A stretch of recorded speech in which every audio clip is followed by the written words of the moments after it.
ఉమ్మడి అనంతపురం జిల్లా రాయలసీమలో చాలా కీలకమైనటువంటి జిల్లా ఇది కూడా అతి పెద్ద జిల్లా. సరే ఇప్పుడైతే చిన్న చిన్న జిల్లాలుగా ఏర్పాటు చేశారు. ఇప్పుడు ఉమ్మడి అనంతపురం జిల్లాకు పరిశీలిస్తే ఇక్కడ ఈ జిల్లాలో 14 నియోజకవర్గాలు ఉన్నాయి.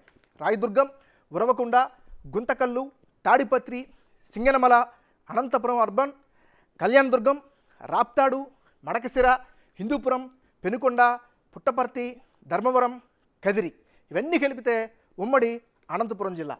ఇక్కడ ఒక చాలా ఇంట్రెస్టింగ్ ఫ్యాక్టర్ ఏంటంటే మనం ఈ మధ్యగా సోషల్ మీడియాలో కనుక మనం పరిశీలిస్తే ఇది ధర్మవరం కేతిరెడ్డి ఆయన చాలా పాపులర్గా ఉంటాడు, సోషల్ మీడియాలో బాగా వైరల్ అవుతున్నటువంటి పరిస్థితి. ఇక హిందూపురం మొదటి నుంచి కూడా తెలుగుదేశం పార్టీకి అడ్డాగా చెప్పుకోవచ్చు.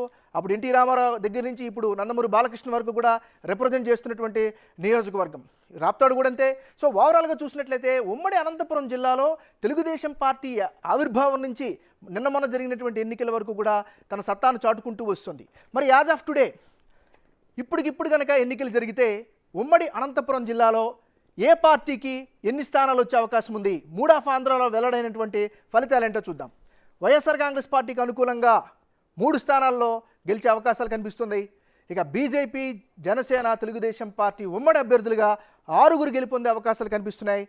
5 స్థానాల్లో చాలా టఫ్ ఫైట్ ఉండే అవకాశం ఉన్నట్లుగా కూడా mood of Andhra big TV చేసినటువంటి సర్వేలో తేటతెల్లం అవుతుంది. అయితే ఆ 5 స్థానాలు ఎక్కడైతే టఫ్ ఫైట్ అని మనం చెప్తున్నామో, ఎక్స్ప్లెయిన్ చేస్తున్నామో ఆ 5 స్థానాల్లో కూడా తెలుగుదేశం కూటమికి 4 స్థానాల్లో అక్కడ కూడా ఎడ్జొచ్చే అవకాశాలు కనిపిస్తున్నాయి. ఒక్క స్థానంలో వైఎస్ఆర్ కాంగ్రెస్ పార్టీ ఆ టఫ్ ఫైట్లో కూడా బయటపడే అవకాశాలు ఉన్నట్టుగా యాజ్ ఆఫ్ టుడే చెప్తోంది. ఇక్కడ ఇంకొక ఇంట్రెస్టింగ్ ఫ్యాక్టర్ ఏంటంటే 2014లో వచ్చిన ఎన్నికల్ని రివర్స్ అయినాయి 2019లో. 2014లో వైసీపీ 11 స్థానాల్లో గెలుచుకొని టీడీపీ 3 స్థానాల్లో గెలిస్తే 2019లో వైసీపీ 14 స్థానాల్లో గెలిచి కంప్లీట్గా క్లీన్ స్వీప్ చేసినటువంటి పరిస్థితి కనిపిస్తుంది. సో ఇప్పటికైతే మాత్రం వైసీపీకి 3, బీజేపీ, టీడీపీ, జనసేనకి 6, ఇక్కడ 5 స్థానాల్లో టఫ్ ఫైట్ ఉంటే అందులో కూడా టీడీపీకి ఆల్మోస్ట్ ఆల్ 4 స్థానాలు, వైసీపీకి 1 స్థానంలో గెలిచే అవకాశాలు కనిపిస్తున్నాయి.